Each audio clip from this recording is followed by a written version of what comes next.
Bonsoir et merci de nous rejoindre au 7 Info. L'essentiel de l'actualité de la semaine, c'est ici avec notre analyste politique Siaka Koulibaly pour faire le tour donc, des actualités de la semaine. Le 7 Info, c'est parti, le journal du dimanche.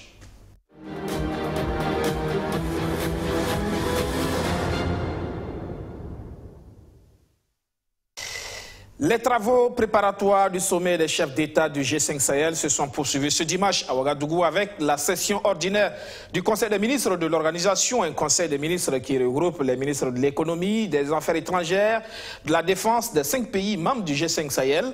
Les conflits communautaires de plus en plus récurrents étaient au menu de cette session. Les conflits intercommunautaires, c'est l'autre menace à la sécurité et à la paix dans le Sahel. À cette 5e session ordinaire du Conseil des ministres du G5 Sahel, la problématique de la recrudescence de ce type de conflit dans l'espace sahélien sera débattue. Nous allons effectivement aborder les questions liées aux conflits communautaires et à la question de l'éducation dans notre espace. C'est une question qui nous tient beaucoup à cœur. Chacun de nos États a fait des réflexions à son niveau et nous allons mettre en commun ces réflexions et proposer des solutions concrètes à la conférence des chefs d'État. Le G5 Sahel, c'est aussi les questions économiques et de sécurité alimentaire. Le secrétariat permanent chargé de piloter les projets de développement dans cet espace régional annonce des avancées significatives en 2018. Le programme de développement d'urgence PDU décidé par le chef d'État a été finalisé avec l'appui de l'Alliance Sahel et de l'Union européenne et avec à la clé une promesse de financement de 266 millions d'euros. Toujours sur le plan développement, mentionnons le bouclage des études de 2 projets phares du G5 Sahel décidés par le chef d'État que sont le projet de création de la compagnie aérienne et l'étude diagnostique des potentialités des produits agricoles, animaliers et halieutiques des États membres du G5 Sahel en vue de la préparation d'un ambitieux programme de promotion des produits nationaux pour renforcer la sécurité alimentaire et l'intégration régionale. Les avancées sont aussi à noter au niveau de l'opérationnalisation de la cellule de lutte contre la radicalisation, la CELRAD, la plateforme des femmes du G5 Sahel et de la prise en compte des jeunes. La présidente du Conseil des ministres du G5 Sahel, à l'entame de cette session ordinaire, a déclaré que l'organisation ne souffre plus de problèmes de financement. Le programme d'investissement prioritaire aurait même acquis plus de 126% de ses besoins de financement. Le sommet des chefs d'État du 5 février prochain devra donc procéder à l'adoption de la stratégie de mobilisation de ces fonds. Siaka Koulibaly, bonsoir. Bonsoir. Plus de 126% de besoins de financement, ça veut dire que le problème ne se pose plus à ce niveau. Alors donc, il faut aller sur le terrain, c'est pressant. Parce que cette structure, on l'attend, G5 Sahel, on en parle, ça fait déjà quelques années déjà. Mais concrètement sur le terrain, les choses, l'opérationnalisation a encore du mal à prendre. Oui. Quand on écoute les responsables qui se sont exprimés lors de cette réunion ministérielle, on sent bien ici qu'il y a un déplacement de l'intérêt, du centre d'intérêt, des autorités des pays du G5 Sahel qui semblent bouger de la question militaire vers la question développement. Et ça, c'est quelque chose qu'on avait souvent évoqué en disant que cette lutte contre le terrorisme ne pouvait pas être qu'une lutte militaire. Et l'option militaire ne serait pas suffisante pour éradiquer le problème et qu'il faut aussi embrasser le problème de son autre côté, le côté développement. Et tout ce qui a été dit ici, on a vu, ce sont des questions liées au développement, à la cohésion sociale, les programmes sur les jeunes, etc., etc. Cela signifie que les chefs d'État sont en train de prendre conscience, avec donc plusieurs années de tentatives de résolution de la question sécuritaire par la voie militaire, qu'il faut aussi avoir un deuxième pilier qui est celui du développement. Ça, c'est la vision structurelle des choses, mais sur le terrain, le besoin, il est pressant en termes d'engagement militaire. C'est sûr que le côté militaire a fait partie donc, de la stratégie d'ensemble du G5 Sahel et que là-dessus, il n'y a certainement pas grand-chose à ajouter. Donc, ils sont plutôt en train de réfléchir maintenant sur la dimension développement qui est beaucoup plus complexe en réalité que la question militaire. Prenons l'exemple donc de cette question de la radicalisation. Déjà, depuis 2010 jusqu'à présent, il y a eu beaucoup de programmes qui ont été mis en œuvre tendant donc à résorber la question de la radicalisation. Mais on se rend compte maintenant que l'option qui a sous-tendu cette lutte contre la radicalisation est une option peut-être qui n'était pas assez pertinente parce qu'ils se sont appesantis sur la radicalisation d'origine religieuse. Or, on voit maintenant, avec l'actualité au Mali, l'actualité au Burkina Faso, notamment avec les événements de Yirgou, que la radicalisation a un autre visage, celui des conflits intercommunautaires, qui est assez différent donc de la question religieuse. Donc c'est prise en compte de la réalité que les responsables du G5 Sahel sont en train de faire, afin d'être vraiment dans l'ordre du jour et faire face aux problèmes de manière concrète. De manière concrète, justement, parce que le G5 Sahel, encore une fois, est très attendu sur le terrain. Ça fait quand même bizarre que, malgré son existence à côté, on ait toujours recours à la France pour nous appuyer sur le terrain.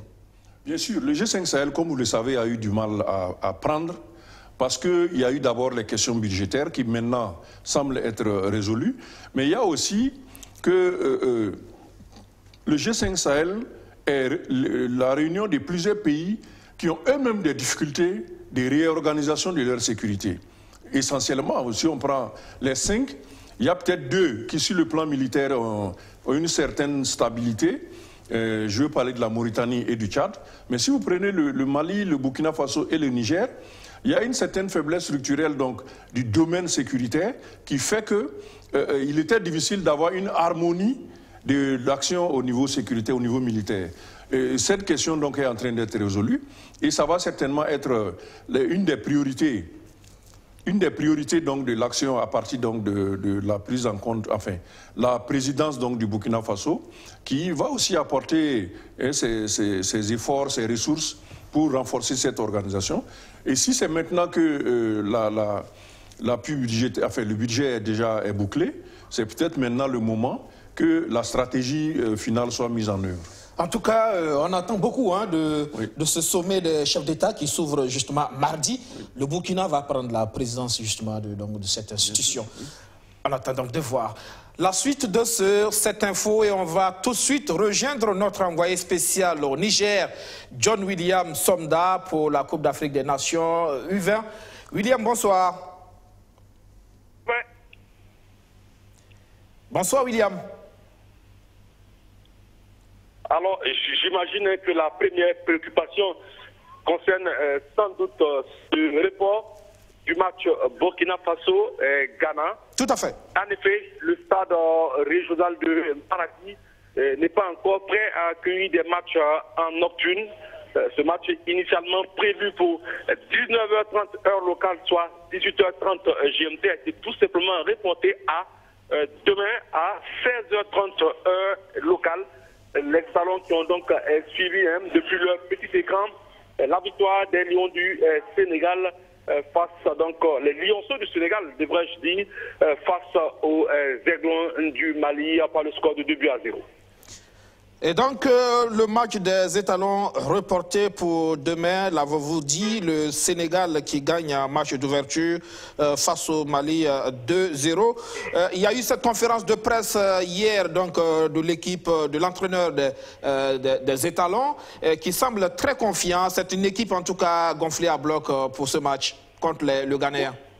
Oui, il faut dire que les pronostics placent le Sénégal et le Mali en tête de ce groupe. Et les deux petits poussés sont bien évidemment le Burkina et le Ghana. C'est donc dire que ce match est très très important pour la suite de la compétition. Le prochain adversaire du Burkina, c'est vrai qu'on n'est pas encore à ce stade où il faudra d'abord gagner face au Ghana. C'est le Mali qui a perdu aujourd'hui. Alors c'est qui motive à mon avis davantage les hommes de Séraphin à gagner une victoire demain face au Ghana. Il faudra donc jouer la qualification face au Mali. Le Ghana, on le sait, c'est un pays de football, c'est un pays qui régulièrement dans les petites catégories l'emporte, mais depuis quelques années quand même le Ghana est à la traîne, ce qui à mon avis est une chance pour le Burkina, une équipe burkinabé qui a déjoué tous les pronostics en sortant au cours des éliminatoires. Le Gabon, puis la Libye d'abord et ensuite le Gabon. Le coup est jouable pour peu que les garçons y mettent le sien demain à partir de 16h30 au stade régional de Maradi. Le Burkina qui revient donc après 12 ans d'absence, vous l'avez dit, qui a quand même toutes ses chances dans cette compétition face à des équipes justement comme le Sénégal. C'est vrai, vous le dites, le Ghana n'est pas très en forme, mais c'est quand même une compétition avec un niveau assez relevé quand même. Oh, ben, c'est vrai, le Burkina, ça fait 12 ans que les étalons juniors ne sont plus arrivés à cette compétition. L'équipe malienne, on va dire, a remporté la CAN U17 il y a 2 ans, il était à la Coupe du Monde U17. Le Sénégal et le Ghana étaient également à cette CAN U17 d'il y a 2 ans. C'est des équipes qui sont donc, on va dire, assez rodées, assez expérimentées, même si je pense que le Sénégal qu'on a vu ce soir a eu beaucoup plus de réussite que le Mali, le Burkina. Oui, petit poussé, mais le coup, il est fortement jouable. Une équipe burkinabé façonnée depuis pratiquement, on va dire, 1 an par Séraphin Dragani. Mais je pense que dans l'ensemble, les notions de favoris, les notions d'outsider ou je ne sais pas quelle autre notion ne valent que pour le papier. Sur le terrain, le coup sera jouable. Le stade de Maradi, c'est un gazon synthétique, un style de pelouse que les Burkinabés connaissent, puisqu'au stade municipal et au stade Bobi, nous avons du synthétique. Je pense qu'il faudra vraiment jouer crânement les chances face au Ghana. Avoir passé 12 ans loin de la CAN des juniors ne saurait, on va dire, justifier une quelconque contre-performance. La vérité donc sur le terrain, William. Rendez-vous donc demain sous le coup de 15h30 GMT pour ce match Burkina-Ghana. Voilà, 16h30 GMT, 16h30 Maradi, 15h30 GMT pour donc ce match Burkina Faso-Ghana. Merci William. Merci Aubin Guibri. La suite de cette info, retour sur Actu.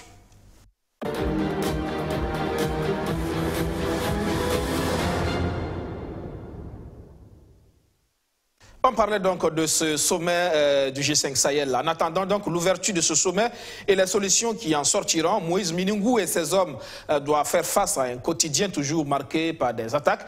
Il a pris le bâton de commandement des forces armées nationales cette semaine. Le nouveau chef d'état-major général des armées du Burkina a une lourde mission, stopper le péril terroriste au Burkina Faso. En recevant le drapeau de commandement des mains du ministre de la Défense, Moïse Minungou devient officiellement le 18e chef d'état-major général des armées du Burkina Faso. En ce qui concerne sa lettre de mission, tout le monde peut le deviner. Il prend le commandement de l'armée à un moment où le pays est confronté à la recrudescence des attaques terroristes. En tant que nouveau chef de l'armée, il devra donc trouver les solutions pour défendre avec loyauté et dignité le Burkina Faso, qui pleure de façon récurrente ses fils tombés par le fait des forces obscures. On n'a pas le choix, on est obligé de gagner. Peut-être ça va être difficile. Actuellement, je ne peux pas vous dire comment, mais je viens de prendre le commandement. Avec les autres, avec l'état-major, nous allons nous asseoir et puis nous allons réfléchir, voir comment arriver, et nous savons que nous allons arriver. Et pour atteindre ces objectifs, le général de brigade Moïse Minungou compte sur l'ensemble de ses collaborateurs. Les attaques se sont progressivement disséminées dans plusieurs parties du pays, ce qui rend la tâche difficile, mais pas impossible, dira le CMGA. Ce que je sais, c'est que nous sommes attaqués de toutes parts, à l'est, au nord, à l'ouest, et ce n'est même pas exclu à l'intérieur. Donc, pour moi, en tout cas, je sais que ce n'est pas un seul groupe, c'est plusieurs groupes, mais qui est à la tête de ces groupes, je ne saurais vous le dire. Mais quelle que soit la tête, nous en tout cas, nous allons, avec l'aide de Dieu, je suis convaincu, nous allons vaincre. Durant 2 années, son prédécesseur, le général Oumarou Sadou, estime avoir fait sa part de travail dans la défense du territoire national. Mais il a foi que son successeur saura relever le défi. Doublé d'une forte et riche expérience dans le domaine du commandement, dans le domaine de la connaissance des hommes, j'ai la ferme conviction que le général de brigade Moïse saura relever le défi, car il connaît la situation, car il connaît le terrain, car il connaît les hommes, car il connaît les moyens. Si la connaissance des hommes et du terrain sont des atouts qui peuvent jouer en sa faveur, Moïse Minungou peut aussi compter sur son expérience. Plus d'une trentaine d'années passées dans l'armée, débuté au Prytanée militaire du Kadiogo, puis plusieurs formations au Maroc, en France et au Mali. Il occupera plusieurs postes de commandement au sein de l'armée, dont les derniers sont chef d'état-major adjoint de l'armée de terre et commandant du groupement central des armées. Officier de l'ordre de l'étalon et médaillé d'honneur militaire, Moïse Minungou est né le 27 février 1960. Il est marié et père de 3 enfants. Voilà, Siaka Koulibaly, Moïse Minungou, donc officiellement, qui prend les commandes. Premier discours rassurant ou il s'est voulu modérer? Non, je crois que le chef d'état-major général a voulu ici être prudent, donc n'est pas lancé donc, de promesses qui dépassent les analyses qu'ils vont faire, donc, comme il l'a dit, avec son état-major qui est composé de plusieurs officiers commandant plusieurs armes et plusieurs services. Donc je crois que, tel qu'on le voit à partir donc, de cette première brève intervention, c'est qu'il y a encore un besoin qu'au niveau de l'état-major, il y ait un diagnostic qui soit posé et qu'au regard des ressources disponibles, ils puissent élaborer un nouveau plan. C'est ce que j'ai cru comprendre de l'intervention du général Minungou. Ce qui signifie également que, malheureusement, on semble ne pas avoir une stratégie du long terme concernant cette question du terrorisme. Quand on l'écoute, justement, c'est comme si jusque-là, on n'a pas réussi à cerner véritablement le problème. Et donc, c'est difficile de préparer une stratégie de riposte. Parce que pour moi, le nouveau chef d'état-major général devait directement prendre un travail qui était déjà en cours, et sur lequel il peut peut-être apporter un peu plus d'impulsion, un peu plus d'intensité à certains niveaux, peut-être légèrement réorganisé. Mais s'il doit encore discuter avec donc, les éléments de l'état-major pour voir qu'est-ce qu'il faut faire pour répondre à cette situation qu'il décrit, en disant qu'on est attaqué de partout et peut-être même de l'intérieur également, cela signifie qu'il y a des aspects qui n'ont pas encore été résolus au niveau donc, de cet état-major. Il y a toujours un problème de connaissance du phénomène. Exactement. Et ça saute à l'œil parce que lorsque les attaques se mènent, il y a beaucoup de difficultés à cerner exactement ce qui se passe, en tout cas du point de vue des médias, parce que, comme vous le savez, les militaires ne veulent pas tellement que les non-initiés interviennent sur la situation, et alors que de leur côté non plus, ils ne donnent pas énormément d'indications, d'informations. Donc ça fait que les gens sont obligés d'intervenir un peu sur des matières qu'ils n'ont pas, des informations précises qu'ils n'ont pas. Pourtant, je sais qu'au niveau donc, de cette armée-là, il y a suffisamment de compétences pour pouvoir non seulement diagnostiquer, mais même pour répondre à la situation. Parce que là, c'est peut-être là aussi le défi au niveau du G5 Sahel. Vous savez, on a parlé du militaire, on a parlé de l'économie, mais c'est aussi cette dimension communication de crise, comment adapter le discours à ce contexte de terrorisme. Ça reste un gros souci pour nos forces armées, justement par rapport à la communication auprès des populations. Comment communiquer sur le phénomène auprès des populations, ça reste un gros problème. Je pense que ça a été un des points faibles de l'armée jusqu'à présent, pour la raison que l'armée a joué des rôles d'autorité où ils n'avaient pas besoin de se justifier pendant très longtemps. Soit ils étaient au pouvoir, et là, ils disent les questions politiques, où ils étaient la grande muette, comme on dit, et ils ne s'exprimaient pas beaucoup. Aujourd'hui, nous sommes face à une autre situation. Non seulement les canons de la politique et de l'État que nous avons toujours connus ne sont plus présents, il y a une nouvelle situation où il y a une forte demande de démocratie, une forte demande d'information, une forte demande de transparence, qui oblige donc les forces armées à exprimer le travail qu'ils font sur le terrain pour rassurer et protéger les citoyens. Et cette situation sécuritaire également est venue rendre encore plus exigeante les populations par rapport à l'information sur la sécurité. Et là, on voit que nos militaires, l'armée, les services de sécurité n'ont pas très bien préparé cet aspect des choses-là. Donc, ils interviennent parfois par des petits communiqués. Là, c'est encore facile à maîtriser. Jamais une communication rassurante. Chaque fois qu'ils doivent intervenir, de façon, comme ici, c'est le cas où le chef d'état-major a été pris un peu, je pense, au dépourvu. On voit que cela n'a pas été tout à fait bien préparé, alors qu'il aurait dû peut-être refuser ces interventions. Se contenter d'un discours bien préparé. Faire un bon discours ou bien une conférence de presse bien préparée. Et là, il maîtrise donc les questions qui vont être posées. Il répond avec calme, plutôt que de répondre souvent à brûle pour point comme ça, ce qui fait qu'il y a des aspects qu'il ne veut pas divulguer. Or, il doit forcément intervenir. Donc, il y a un problème de maîtrise de cette communication. C'est un élément important aussi à prendre en compte dans cette... Parce que la lutte est aussi de communication entre les terroristes qui ont des formes de communication et puis donc, le service de sécurité qui doit également maîtriser cet aspect parce qu'une partie de la guerre se gagne là-bas aussi. Tout à fait. La suite de cette info avec cette question qui reste entière. Que s'est-il passé à Zanta, dans le centre-est, des engins explosifs largués notamment sur place? La population s'interroge, le gouvernement promet de faire la lumière.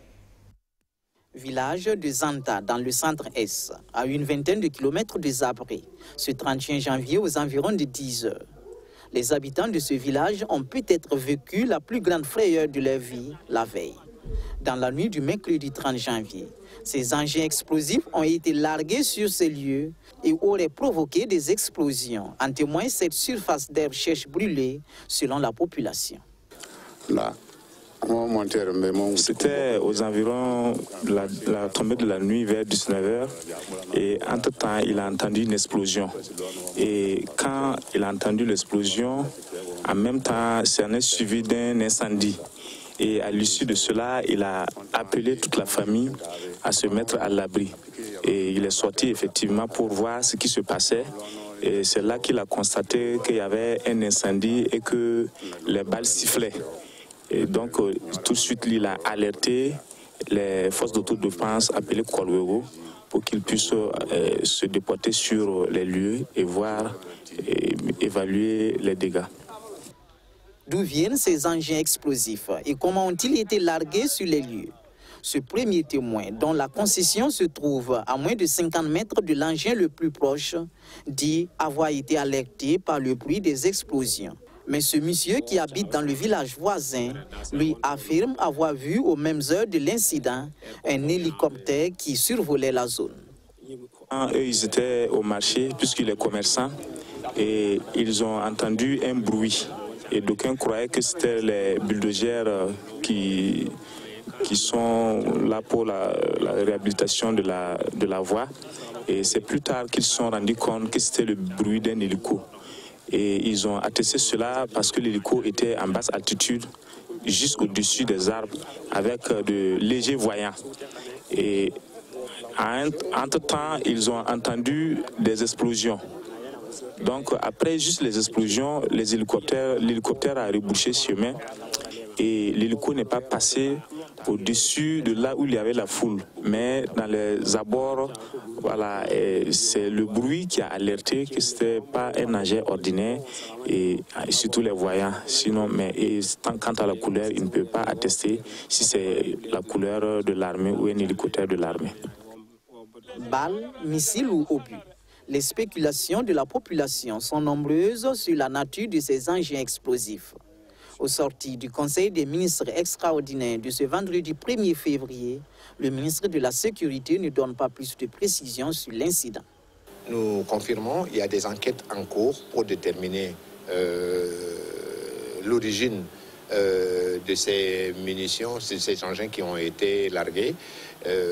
En temps opportun, il y aura des rapports complets, précis. C'est quand même sur notre territoire et nous faisons toutes les enquêtes nécessaires pour établir les faits et aboutissants de ce qui s'est passé. Les habitants affirment avoir dénombré près d'une trentaine de ces engins. On ne déplore pas de dégâts majeurs sur les lieux. Néanmoins, une chèvre a été retrouvée morte et visiblement fauchée au flanc par l'un de ces engins explosifs. Lorsque nous quittions Zanta aux environs de 11h30, les forces de défense et de sécurité se déployaient progressivement sur les lieux et aux dernières nouvelles, elles auraient emporté ces engins explosifs ou munitions. Voilà, ça c'est encore un autre phénomène assez insolite et qui inquiète à la fois. On se demande qu'est-ce qui s'est réellement passé. C'est vrai, l'État promet effectivement de mener ces enquêtes, mais c'est urgent, il faut très vite déterminer un peu les circonstances. Je pense que là, il faut carrément parler de mystère, dans la mesure où même le ministre ne peut pas dire de quoi il s'agit exactement. Il parle donc d'enquêtes qui sont en cours, mais il faut également que les autorités de sécurité et le gouvernement prennent en compte donc la dimension de la psychose au sein de la population et contre laquelle il faut généralement une réponse rapide, une communication rapide. C'est toujours l'éternel problème. Exactement. Parce que là, tant qu'on n'a pas une information officielle donnant des éléments concrets et rassurants, les gens vont aller dans tous les sens en termes d'interprétation, parce qu'on n'est même pas certain que ce soit une opération de l'armée, ce qui serait l'option la plus sécurisante pour nous, C'est-à-dire peut-être il y a eu des erreurs de calcul de l'endroit où il fallait poser, donc jeter ces bombes, ce qui serait l'option la meilleure. Mais au cas où ce n'était pas l'armée qui aurait fait cette opération, ça ouvre le champ à d'autres perspectives dramatiques. On va se demander qui a bien pu faire cette opération, dans quel but? Et est-ce que ce ne serait pas une nouvelle forme de lutte utilisée donc par les mouvements irréguliers qui sévissent sur le territoire burkinabé, donc qui passerait à une autre étape avec ces bombardements carrément sur une partie de la population? Peut-être que c'était un essai qui a eu lieu à ce niveau-là. Et là, ça pose encore ce problème dans ce témoignage de ce villageois qui parle d'un hélicoptère qui volait à basse altitude et tout ça, ça pose encore le problème de la sécurisation du maillage du territoire. Exactement. Donc c'est clair que les explosions et les obus retrouvés sur le sol proviennent d'un hélicoptère. Maintenant, il faut identifier l'hélicoptère. Je pense que là, il est très important qu'il y ait une communication très rapide. Peut-être demain à la reprise du travail, on va avoir cette information. De toute façon, si c'était une opération de l'armée, bon, je crois que c'est le meilleur scénario pour nous. Mais si ce n'était pas le cas, il va être difficile même de trouver les informations réelles sur l'origine de ces explosions-là. Mais ça reste un phénomène sur lequel il faut très vite, il faut prendre ça au sérieux. Bien entendu. Moi, je suggère que, j'espère que ce soit une opération de l'armée qui est peut-être une erreur de calcul de la localisation. Là où ils devaient opérer, ils n'ont pas pu arriver ou pour une raison ou une autre. Ça, ce serait bien que les choses soient à ce niveau-là. Mais si ce n'était pas le cas, ce serait assez sérieux qu'il y ait donc des opérations militaires sur le territoire sans que nos forces de défense et de sécurité ne soient au courant. On attendra donc de voir dans la semaine qui suit ce qui sera donné comme suite à cette affaire. Et on parle à nouveau du massacre de Yirgou. Un mois après, le collectif contre l'impunité et la stigmatisation des communautés exige du gouvernement la vérité des chiffres. Sur la base d'enquêtes, il parle de plus de 200 morts. Suite aux tueries de Yirgou, après avoir battu le Macadam dans les villes de Ouagadougou, Bobo Dioulasso et Dori, le collectif contre l'impunité et la stigmatisation des communautés, est passé à une autre étape de ses prérogatives. Des missions sur les lieux du drame ont abouti à des résultats qui contredisent les données du gouvernement. Le collectif parle désormais de 210 morts et de plus de 19 000 déplacés. Il exige donc la vérité sur les chiffres. On insiste là-dessus. Ce chiffre a été obtenu après un recensement rigoureux, ménage par ménage. Nous précisons que la liste va s'allonger avec le recensement toujours en cours sur le terrain. Le collectif attend du gouvernement qu'il réactualise ces chiffres comme il s'était engagé. Nous avons peur que cette volonté de cacher les morts puisse être préjudiciable aux victimes au moment de leur dédommagement. En attendant, c'est le processus judiciaire qui piétine. Le regroupement de personnes ressources que compose le collectif crie à une lenteur déconcertante de l'administration de la justice. Les bourreaux auraient été clairement identifiés par les enquêteurs, mais les arrestations se font toujours attendre. Plus d'un mois après le drame, hormis l'annonce faite par le procureur du Faso près du tribunal de grande instance de Ouakaya, aucun acte matériel et concret de justice n'est visible sur le terrain. Le collectif félicite le procureur du tribunal de grande instance de Kaya et son équipe qui travaille d'arrache-pied à faire la lumière sur ces violences. Mais le collectif n'est pas satisfait de la lenteur d'administration de la justice. Les suspects sont libres de leur mouvement et pire, continuent même de perpétrer des exactions sur la communauté Peul au vu et au su de tous en toute impunité. Les preuves sont en train de disparaître. Les suspects sérieux criminels accordent même des interviews à visage découvert dans les médias sans être inquiétés et rencontrent même le chef de l'État avec les armes en bandoulière. Dans la prise en charge sociale déployée par l'État, le collectif a constaté plusieurs failles. Par exemple, côté restauration, les repas servis sont contraires aux habitudes alimentaires des déplacés sur le site de Barsalgo, le plus privilégié, car les conférenciers dénoncent le délaissement des autres sites comme celui d'Arbinda, qui accueillerait plus de 4000 déplacés. Les déplacés ont alors une grande crainte de se retrouver sur les mêmes sites ou tentes que leurs bourreaux d'hier.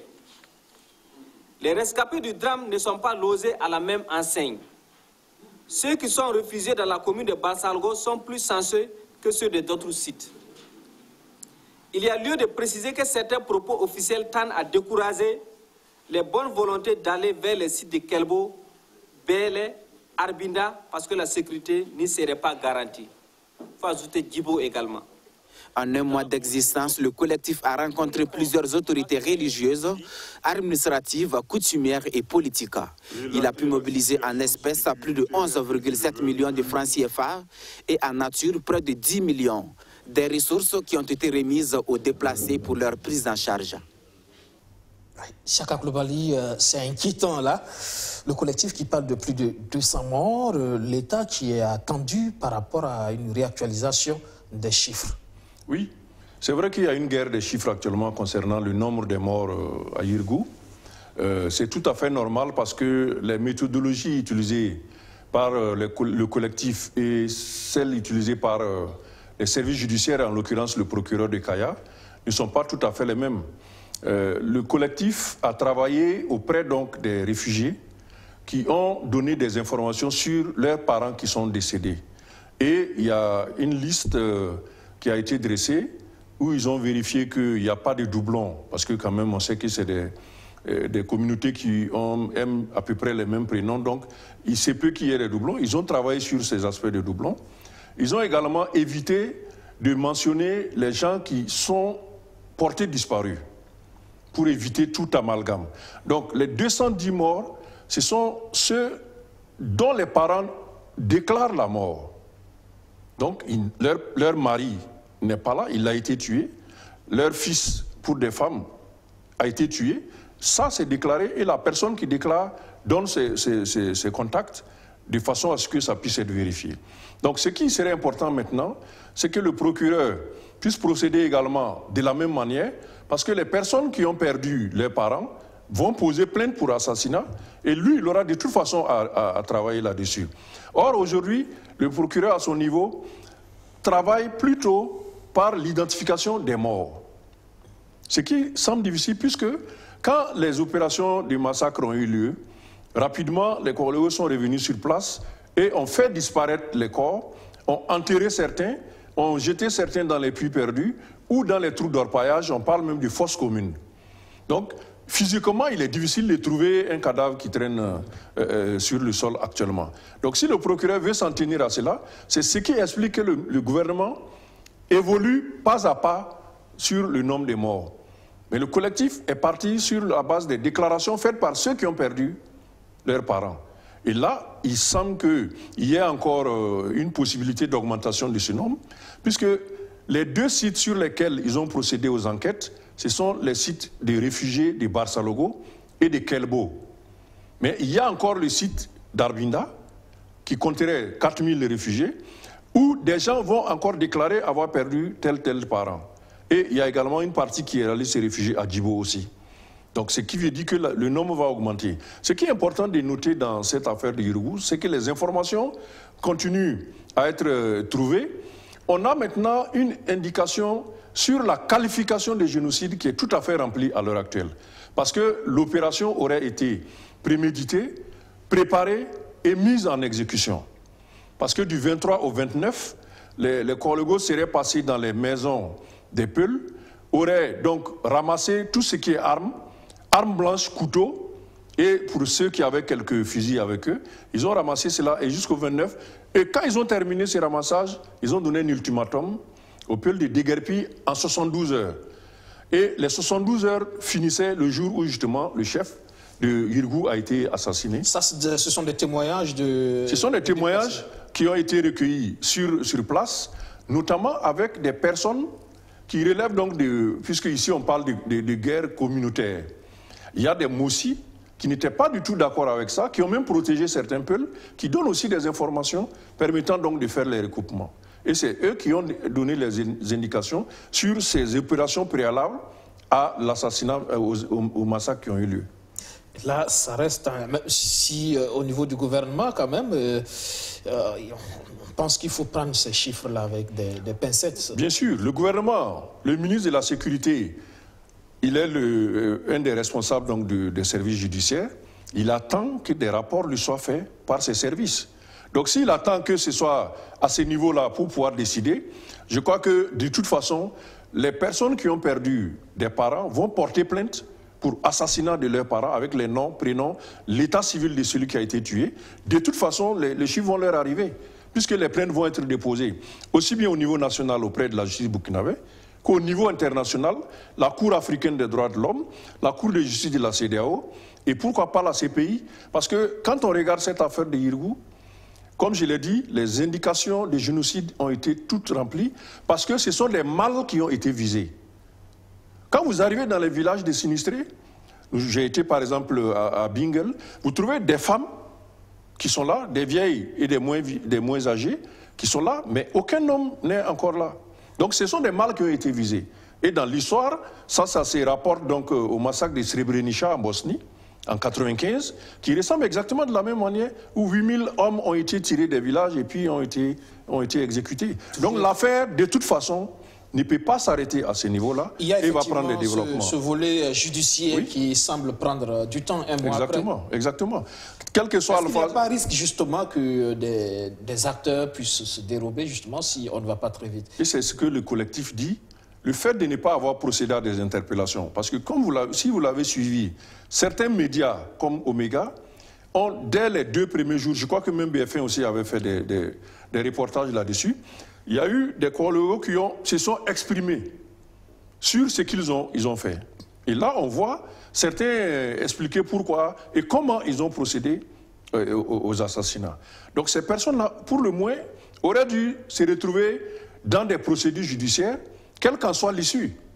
Or, tant que cela n'est pas fait et que sur le terrain, il y a de la mobilisation pour demander la justice autour de Yirgou, c'est clair qu'à un moment donné, ceux qui ont vraiment procédé aux opérations peuvent se mettre à l'abri de peur donc de subir des représailles de la part de la justice. On aurait pu faire comme dans le cadre du procès du Push, où à l'époque, des personnes soupçonnées d'implication ont été interpellées et par la suite ont été blanchies. Voilà, exactement. Donc on aurait dû avoir au moins une vague d'arrestations et après des enquêtes préliminaires, retenir certains en détention et certainement libérer d'autres. Donc, comme on le dit, on peut comparer la situation au Push. Il y a eu des arrestations préventives et après enquête préliminaire, le juge d'instruction après a libéré pas mal de gens. Ce qui peut être aussi appliqué comme procédure à la situation de Yirgou. Ce qui est très certain, des massacres ont eu lieu, des gens ont été assassinés, l'affaire ne pourra jamais rester en l'état, il y aura des suites. Donc il vaut mieux que l'État prenne les devants et essaye d'établir la vérité sur cette affaire-là, mais surtout la justice également. La suite de cette info, la menace de SYNAF, le syndicat national des avocats du Vasso, agacé par l'impact du mouvement des gardes de sécurité pénitentiaire, un mouvement qui empêche tout jugement des détenus. Ils entendent saisir les juridictions internationales si le gouvernement ne trouve pas de solution à cette crise.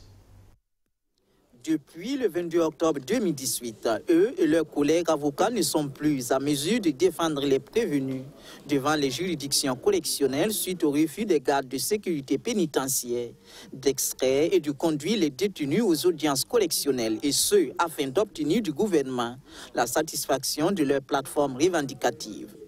En prenant place devant les médias ce 29 janvier 2019, le SYNAF, le syndicat des avocats du Burkina Faso, reste non seulement dans sa logique de dénonciation de la situation, mais aussi dans une posture de défendre les détenus. Mais avant cette conférence de presse, le SYNAF dit être passé au constat à la maison d'arrêt et de correction de Ouagadougou, après avoir été interpellé par un groupe de 30 détenus sur leur situation. C'est une situation choquante, alarmante, indigne de notre pays qui se veut un état de droit. Nous avons rencontré des gens, des personnes qui sont détenues depuis février 2018 et qui n'ont pas encore pu être entendues par un juge, ne serait qu'une seule fois, ne serait que sur les raisons de leur détention. Nous avons rencontré des Burkinabés qui sont dans le désespoir et qui ne croient plus en leur justice. Parce que tout simplement, ils ne peuvent pas être jugés. Et s'il y a défaillance dans ces fonctionnements, il n'y a pas deux responsables, il n'y a pas trois responsables, il y a un seul responsable, c'est le gouvernement. Et pour le SINAF, cet état de fait n'est ni plus ni moins qu'une violation des droits de l'homme. Nous ne pouvons pas assister impuissamment à cette violation massive des droits de l'homme sans les dénoncer. La Déclaration universelle des droits de l'homme, tous ces documents auxquels l'État du Burkina Faso a souscrit imposent que lorsqu'une personne est arrêtée, qu'elle soit jugée dans un délai raisonnable. Et nous avions dit que ces personnes qui sont détenues aujourd'hui peuvent un jour, lorsqu'elles seront jugées, être relâchées purement et simplement, avec bien entendu des conséquences au plan social et économique. Nous avions dit également que cette violation par l'État de son obligation d'assurer la continuité du fonctionnement du service public de la justice peut engager sa responsabilité. Et nous pensons que notre organisation syndicale ayant été saisie formellement, et comme je le disais tantôt, nous allons engager dans les jours à venir des actions de droit pour contraindre l'État du Burkina Faso à assumer ses responsabilités et à faire fonctionner la justice du Burkina Faso pour les Burkinabés. Et ces actions de droit consisteront pour le syndicat des avocats du Burkina Faso à saisir la Cour de justice de la CEDEAO, les procureurs et procureurs généraux ou les mouvements et organisations des droits de l'homme pour mettre fin à la détresse des prévenus. Chaka Koulibaly, voici un autre problème de droits de l'homme sur lequel le nouveau gouvernement doit aller vite et très vite. Oui. Vous voyez que là, les avocats menacent. Exactement. Donc, ce sont des dossiers chauds que le nouveau gouvernement va trouver sur sa table, sauf que, en la matière, le ministre n'est pas nouveau. Il était déjà un des acteurs donc, de cette crise-là. Il est peut-être une partie du problème. Peut-être qu'il est une partie du problème. Nous ne savons pas pourquoi, depuis octobre, les GSP sont en mouvement et que jusqu'à aujourd'hui, il n'y a pas un début de solutionnement des revendications qui ont été posées. Parce qu'il y a encore un autre problème dans ce problème, oui. C'est aussi la révocation. Oui. Donc il y a une plateforme qui s'est élargie entre-temps et que le ministre doit juger, et, disons, trouver des solutions très rapidement, parce que c'est une situation assez difficile et les centres de détention qui sont dans la situation où on ne peut pas extraire les détenus ni en emmener de nouveaux, vous imaginez ce que ça crée comme situation. Ça veut dire que les commissariats vont être bondés.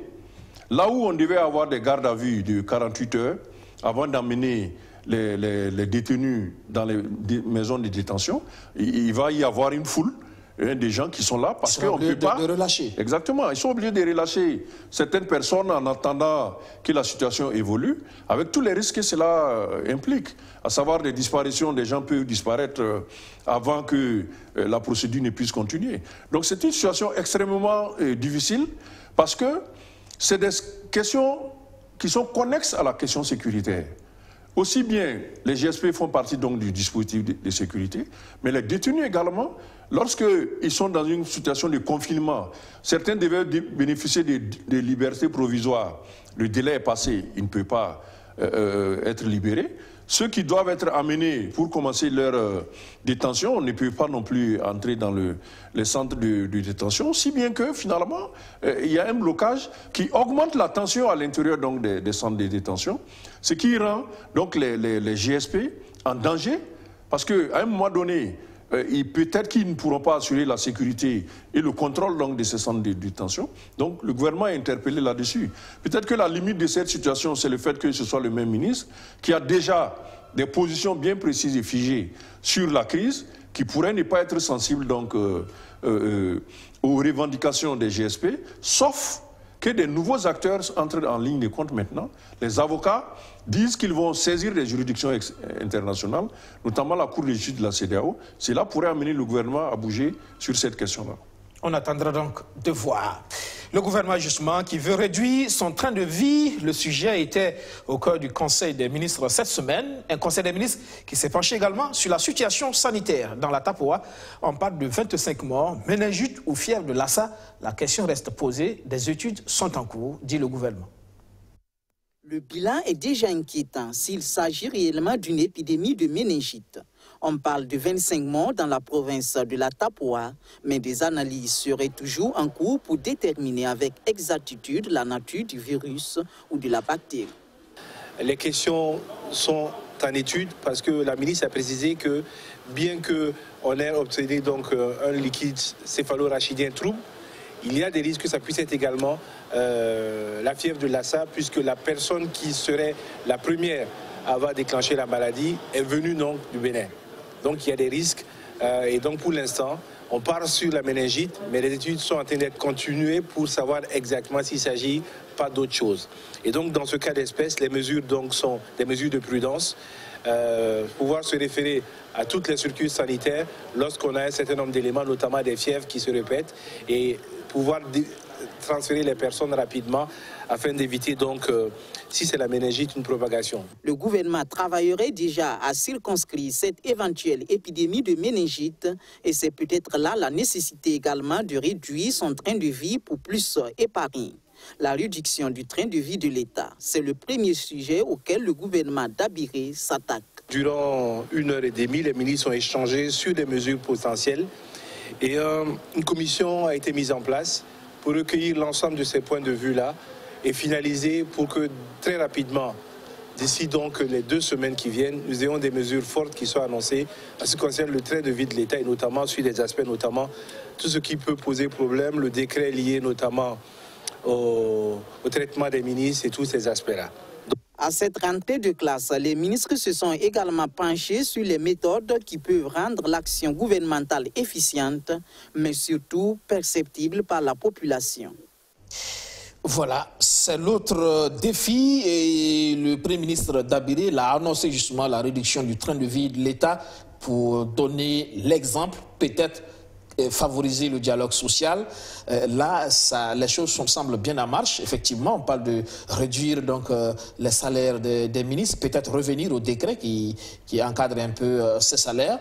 Mais au-delà, on parle aussi de per diem, on parle aussi de contrôle des missions à l'étranger. C'est un ensemble de choses qui peut-être feront en sorte que les partenaires sociaux pourraient un peu aller dans le sens de la trêve. Oui, c'est vrai que la question du train de vie de l'État est un gros problème à l'heure actuelle, notamment du point de vue de la réactivité des populations face à cela, au train de vie donc, des dirigeants du pays. Mais je pense pour ma part que cette question du train de vie de l'État mérite d'être prise en considération en lien avec plutôt les questions du délit d'apparence ou d'enrichissement illicite, ou d'enrichissement subi. Ce n'est pas une simple question de C'est pas seulement la question des salaires ou le fonctionnement des cabinets ministériels. Parce que je ne suis pas sûr qu'en réduisant les salaires, en réduisant peut-être les dépenses du cabinet, le café et autres, on puisse obtenir grand-chose du point de vue d'épargne de cet argent-là. Ce qui semble poser problème, à mon avis, ce sont les enrichissements que l'on constate lorsque les personnes sont nommées au gouvernement. Et ça, les agents qui sont dans les ministères sont bien placés pour pouvoir constater cela. Ce qui les amène à avoir une posture, non seulement de ne pas accepter les trêves sociales qui sont demandées, même les réductions qu'on leur demande également. Et la fronde ne fait que gonfler à cause de ces aspects-là. Donc la réduction du train de vie de l'État, à mon avis... Notamment des marchés publics. La question des marchés publics et de la corruption viennent ici au cœur donc, du sujet. Donc il faut donc lier cette question de réduction du train de vie de l'État avec la lutte contre l'enrichissement illicite et la corruption. Donc faire un grand dossier qui puisse permettre de limiter ces questions d'évasion donc des fonds, des deniers publics, et que les agents semblent constater, et ce qui nourrit leur rancœur contre donc, les responsables, et nourrit aussi la fronde sociale qui a du mal à se limiter, parce que quand les agents qui discutent au titre du syndicat avec les ministres, ils savent très bien que ce ministre-là, dès qu'il est arrivé, il a peut-être fait des constructions, il a fait des acquisitions de véhicules, etc. etc. Je ne sais pas exactement de quoi il s'agit. Il est difficile pour ces agents-là d'accepter qu'on leur demande à eux des restrictions, du point de vue des avantages qu'ils auraient dû avoir de par leur statut. Et généralement, les questions de la fraude sociale sont liées à des aspects statutaires qui n'ont pas été satisfaits. Donc là, je crois que le nouveau gouvernement a la chance d'avoir donc un certain répit, une nouvelle chance de répartir du nouveau. Donc il faut prendre le taureau par les cornes en abordant toutes les dimensions donc, de ce problème-là.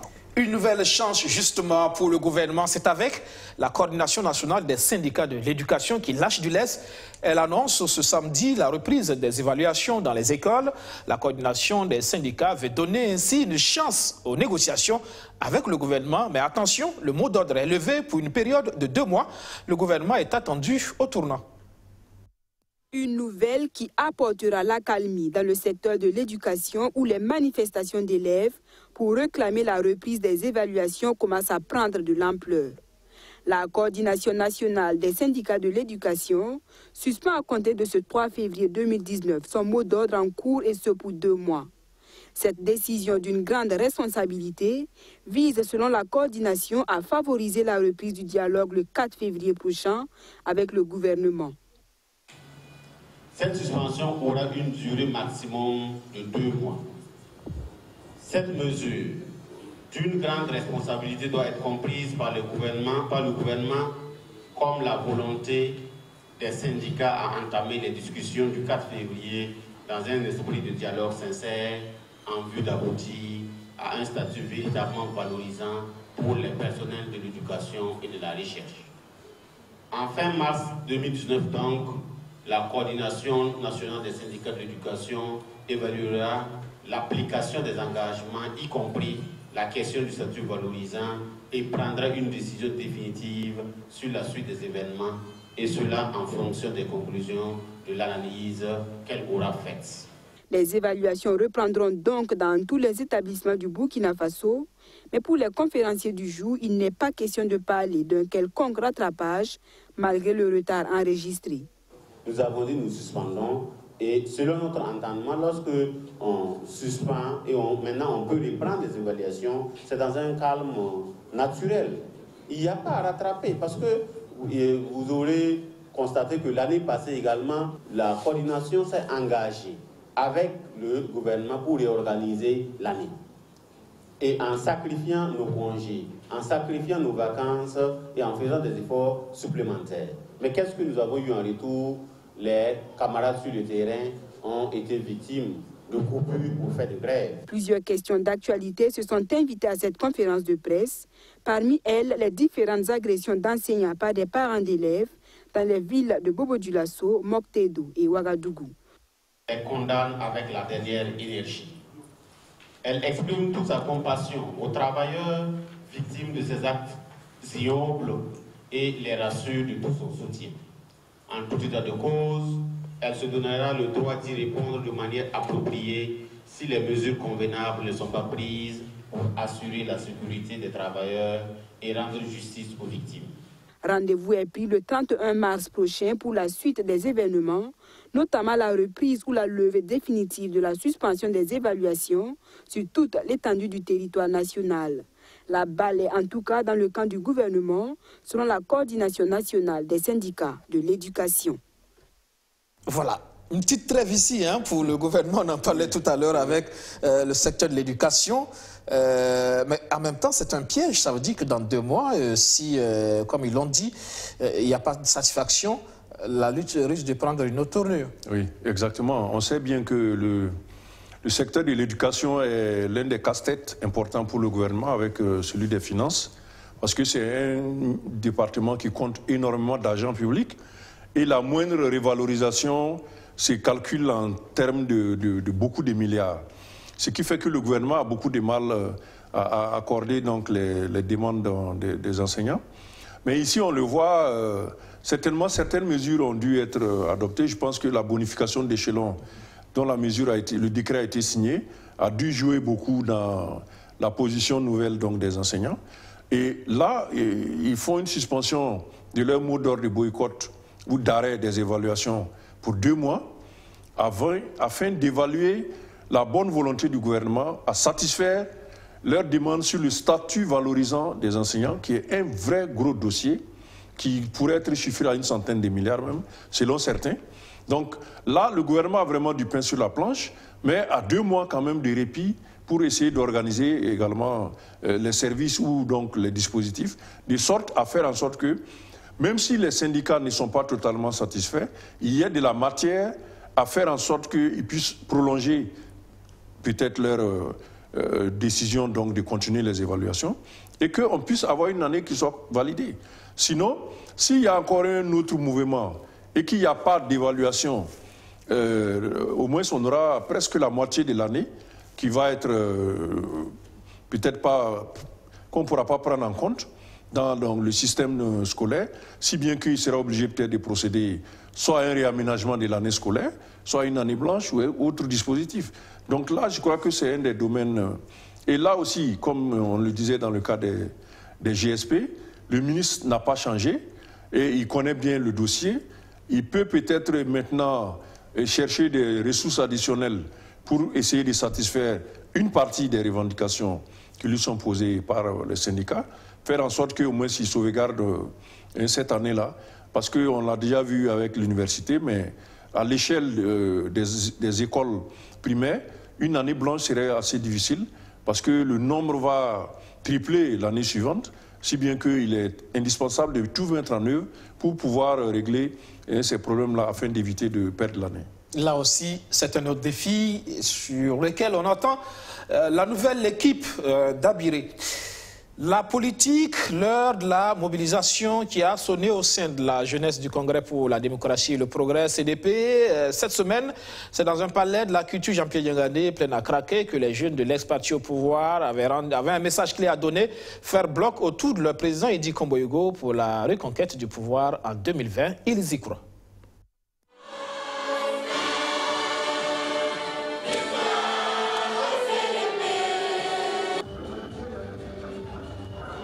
Ambiance électrique cet après-midi au Palais de la Culture Jean-Pierre Diangadé à Ouagadougou.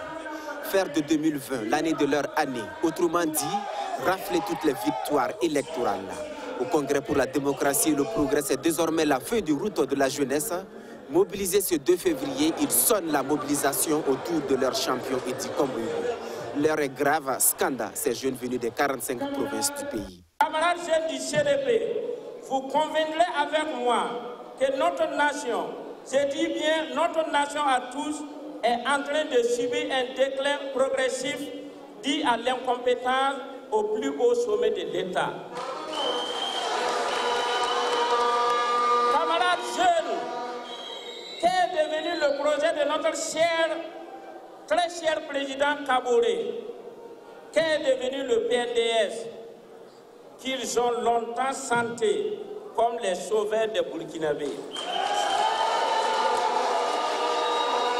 J'ai rejoint ici un honorable député quand il affirmait que le PNDS lui-même avait besoin d'un plan de sauvetage.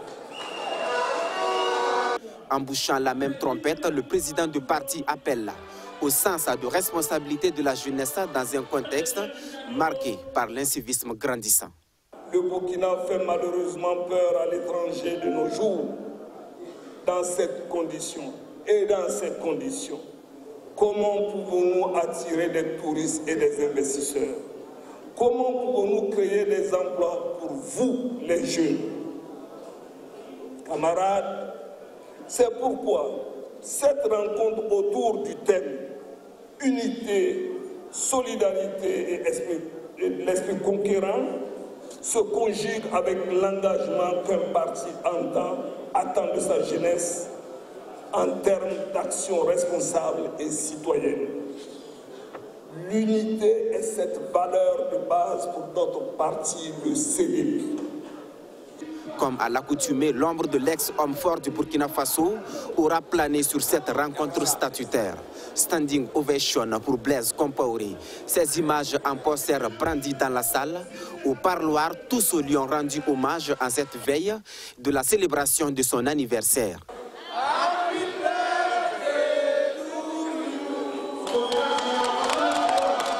Le premier responsable de la jeunesse a appelé au retour de l'ancien président du Faso. Sous ses mandatures pour la construction de notre cher pays. Nous, jeunes du CDP, appelons vivement à son retour sur le sol national. Voilà, Chaka Coulibaly, là, les appels qui se multiplient pour le retour de l'ancien président Blaise Compaoré. On a vu cette assemblée générale des jeunes du parti, mais également l'appel a été lancé aussi hier au niveau de Zignaré. Oui, c'est normal qu'au niveau du parti CDP, ces mots d'ordre-là soient lancés, parce que, comme on le sait, c'est Blaise Compaoré qui a donc créé ces partis. Donc les militants du parti lui sont redevables encore d'être aujourd'hui une force politique majeure du pays qui a survécu aux turbulences de 2014 et 2015. Donc je trouve tout à fait normal qu'ils embauchent ces mots d'ordre-là. Cependant, il faudrait maintenant voir ceux qui formulent la demande de retour de Blaise Compaoré, qui l'insèrent dans un projet beaucoup plus vaste, qui inclut également la situation nationale à l'heure actuelle.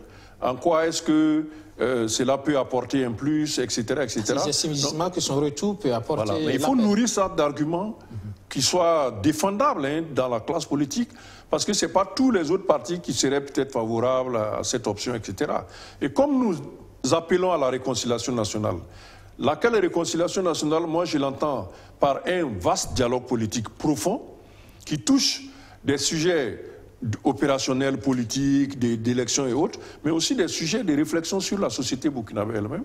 Donc c'est là où il faut inscrire ce type de demandes-là, en quoi est-ce que ça peut apporter un plus, etc. etc.